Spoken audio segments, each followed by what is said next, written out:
Hi friend, and welcome to Mom Babes, where every mom is a babe. And if you're like, Christina, I don't feel like a babe because none of my clothes fit me now that my belly's getting bigger, then this channel is especially for you. I make videos for moms who are creatives, and if you're like, I'm not a creative, that's a lie, because raising a live human being is the most creative thing that there is. Here in Mom Babes, I want every mom to feel beautiful, to feel seen, to feel encouraged and accepted. Thank you so much for being here with me today. In this video, one of the things I wanted to target that is a big question that I had at the time, and probably a big question for everyone, is what maternity clothes do I actually need to buy? Maternity clothes can be very pricey, and since you're pregnant for a 9-month period, but in your first trimester, you can still wear a lot of your regular clothes, so you really only have 6 months of actual pregnancy clothes that you need. After that, you may need some postpartum clothes for a little while until, your body gets back to whatever it's gonna be post-baby. You're thinking, do I really need a whole new wardrobe for this time that's kind of just under a year that I'm going to be wearing these things? So I am very frugal, I love to budget, and this was a conundrum that I came to, was what do I actually need to buy? And so I'm gonna give you what I would consider a starter maternity wardrobe of things that you should invest in and things that are kind of not so much. One of the things to consider, what you wear in real life, because there's a lot of maternity clothes that are like, oh, these really pretty long maxi dresses or these cute little jean shorts. But if you don't wear maxi dresses in real life, and if you don't wear jean shorts or jeans in real life, you don't need to purchase those things for your maternity wardrobe.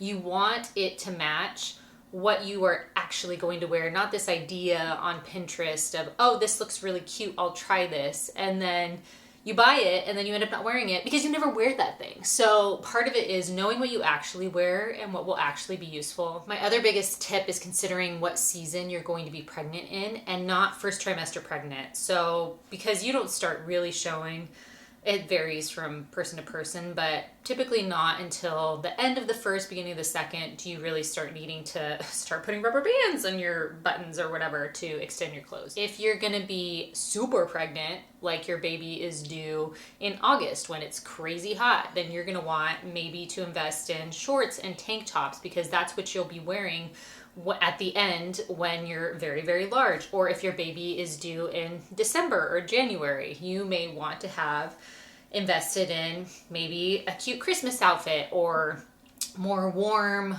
like cozy things. So consider when you're going to be the largest, your third trimester, and that may be something that you need to buy more clothes for. However, there are some things that are just practical that are worth the money that you need to get, that are a good investment and aren't that crazy expensive. So the first of them being yoga pants. Woohoo! So I like the full panel yoga pant because you can, like I did today, kind of lift up a shirt and tuck it, or you could just, wear normal around the house. So I would recommend 2 pairs of maternity yoga pants, and then that way while you're washing one, you have another one. The other thing that I would super recommend is some lounge shorts. These are what I'm talking about when I say lounge shorts. You can see they have like ruching on the side so that they'll grow with you, and they're uber stretchy, so they'll fit through various stages of pregnancy. I would say 2 pairs of lounge shorts, because when you're at home, you're either probably gonna be in yoga pants or lounge shorts all the time. So having the 2 pairs will hopefully get you through the majority of the pregnancy. The one thing that I think is the most important thing to invest in, even if you don't buy anything else for your pregnancy, is a really good supportive bra. So what I got while I was pregnant was I got breastfeeding bras because I knew that I wanted to breastfeed. Basically, a breastfeeding bra is like any normal bra, except it has this like little hook thing that comes down so that you can breastfeed, and then it clips in. Especially if you have some girls up top, you want something that's going to be really supportive, because your breasts are going to get larger as time goes on. For my first pregnancy, I went, I think, a couple sizes up between the band here and the cups, so that when I grew out of all my normal bras, I had my breastfeeding bra to grow into, and I just got one that first pregnancy. I think the second pregnancy I got a couple more, and this third pregnancy I got a couple more. So if you're only gonna go through one pregnancy, you probably don't need as many maternity clothes, whereas you kind of gather things as you've been pregnant more and more. But the bra is no joke, guys. Invest in a bra. This is not sponsored or endorsed in any way. This is the bra I just love. Out of all the ones I've tried, Soma has a really good nursing bra. It's so comfortable and so supportive, and the best one that I have found on the market. So it is expensive and it is an investment, but it's totally worth it. Like I said, if you buy nothing else, you should buy that. The other thing that would be helpful are some lounge bras, and you can get these on Amazon super cheap, but they're just like wear around the house, I use them to sleep in, but they're the same thing. I got the ones, even though I wasn't breastfeeding yet, I got the breastfeeding ones so I could wear them for breastfeeding and for pregnancy. Like very soft, cozy. I bought a 5-pack for like 20 bucks at the time. The economy's not the same it was 5 years ago, so that may have changed. I got a 5-pack for my first pregnancy and a 5-pack for my second pregnancy, and that has sustained me through all 3 pregnancies. The thing that I got, that this is where you need to decide if you would need it, is jeans, because I wear jeans a lot in everyday life. So I got some jean shorts. As you see, they have the stretchy panel, and wear them all the time.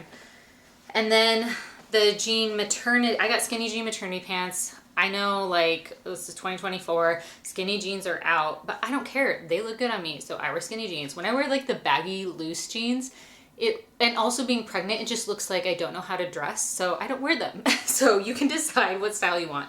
But they either have like the stretchy lapel on the side for the jeans, or they have the full panel. And so this, like, you'll see the jean stops here, but like this panel keeps going up over your belly.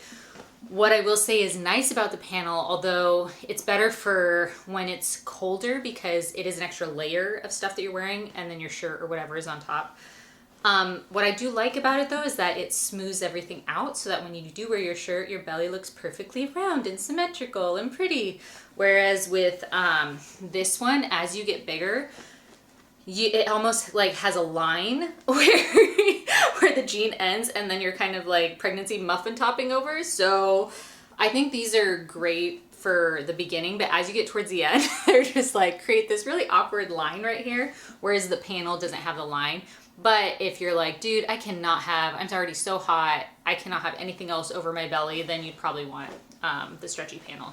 But if you don't wear jeans that often, that's not super necessary. The thing that you can continue to wear is a lot of the clothes you already have. So things like jackets, obviously you wouldn't want to zip them up because you'll stretch them out, but you can wear all your cute little like fun jackets, sweaters, all of that. Just don't button them. Some sweatshirts that are stretchy, because I just sometimes want to wear a sweatshirt. Very basic, like, I don't know, like $5 sweatshirt. That's the thing too, is because you're going to be wearing these things for such a short amount of time, you can buy cheap because you're not expecting them to last. I don't know, some of my clothes I have for a decade because I have a lot of clothes and I rotate through them. So I'm not expecting my maternity clothes to last for a decade, so I can buy cheaper stuff. So kind of in line with the tip of using what you already have in your closet this is where I really, really, really maximized my maternity wardrobe, is looking at items that I was going to phase out of my wardrobe anyway, and they're not maternity clothes, they're regular clothes, and you can just stretch them out. So maybe you've had some workout pants that you're like, you know, these are kind of at the end of the rope anyway. I probably won't keep them that much longer. We're going to use these as maternity workout pants because after you do wear them for maternity, you won't be able to wear them after. There are probably shirts that you have that you're like, you know, I don't really wear this anymore, or things that maybe have a stretchier fabric. And then at the end, you can put it in a nice bin for if you want to get pregnant again, or you can donate it, or, you know, it just goes away. I didn't have to go out and buy all new maternity clothes. The second part of that is, for me specifically, I had a whole pajama wardrobe going on along with a regular wardrobe because I still am very intense and very diligent about doing my body butter. Every single night I do this body butter, and I very generously apply it to anywhere that could possibly get stretch marks. I still haven't gotten stretch marks. People say that it's genetic, but then I've gotten stretch marks from other phases of life that aren't pregnancy, so I think I can get stretch marks and your belly's growing a lot.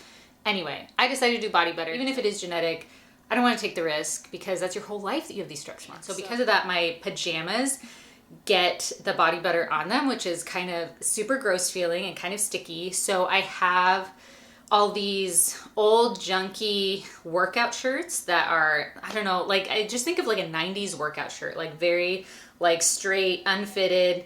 I had a bunch of them that I was like, you know, I'm going to phase these out. And so I took 10 or 12 of those and those became my pajamas. And so they're not maternity clothes, but they did stretch over time. And so for all 3 pregnancies, I've been using these workout shirts because I don't care that they get all this belly butter on them and get super gross. I'm going to toss them all at the end of, you know, whenever I'm done getting pregnant. Same with like some old workout shorts that I had that I was like, these are old, I'm not gonna wear them forever. They're turning into maternity things. And then they could get the body butter on them and then I can just toss them at the end. But here is an example of like a stretchy tank top that, you know, could very easily become a maternity tank top even though it's not maternity wear. Another thing you can do when you're shopping is if you wanna buy a few new things is just buy a size up so it's not as expensive. I feel like once you start buying specifically maternity clothes you can only wear during maternity, the price goes up. So if you want to save money, you can just buy a size up. As a fun little splurgy thing, I did get a maternity actual shirt. I was very large around Thanksgiving-ish in the fall. Anyway, so I got this like kind of longer sleeve one, but you can tell it has the ruching on the side. So, you know, just something fun to dress up your wardrobe. So I got one shirt because I'm frugal and crazy. And then I got one dress. That's kind of a little, one of these maternity dresses, like the t-shirt fitted whatever dress. And then actually I did get a full-length lacy dress for my maternity photo shoot as like a nice splurge. So that is what I bought for my first pregnancy. So if you're looking for a minimalist pregnancy wardrobe, you may want to wait to buy it to the point that you need it so you can measure a little better, but even then I'd say size up. And I did get 3 pairs of maternity underwear, but with my underwear I kind of did the same thing where I was like, these pairs are probably going to phase them out anyway. They're turning into maternity underwear, and I probably did that with about 10 pairs of panties. That does help if they are stretchable material. So if you don't have stretchable material panties that you want to phase out, then you may want to look into, have about 10 pairs of maternity panties that are available to me because I'm usually doing laundry within 10 days anyway. So obviously based on your own laundry habits. You may do laundry more often during pregnancy if you want a more minimalist wardrobe and you don't want to spend a lot of money on maternity clothes, because obviously you're not gonna have as many clothes and so you need to wash them more often. So that may just be a lifestyle thing too. Or if you're like, dude, don't make me do any more laundry, then just buy the maternity clothes. So I didn't buy any maternity shoes, so to say, but I did have very supportive tennis shoes that, you know, are really sexy, but you will love them and you will wear them every day. So I had already a nice pair of really supportive shoes that I wore every day. And there are so many shoes that are super cute and like no arch support and that you can't wear all day. And although those are nice to wear for an evening out or an event or something, you really will want a really supportive shoe because your joints are going to be carrying so much more weight. Your body's going to be carrying so much more weight. It's so much better for your back and your alignment just to get a good pair of supportive shoes. So if you don't have that already, then that may be a really good place to invest. That is what you actually need. And as you go along your pregnancy too, you can decide, oh, we're going on a vacation or a baby moon here and I want a cute sundress. So you can obviously get things that are fun or that you're like, you know, I really need like 4 pairs of yoga pants, not 2. And these things you'll figure out as you go along. And that is my tips for a starter minimalist pregnancy wardrobe. Hopefully that was helpful. Thank you guys so much for being here with me today. I love it whenever you can come hang out with me. If no one has told you yet today, you are doing a good job.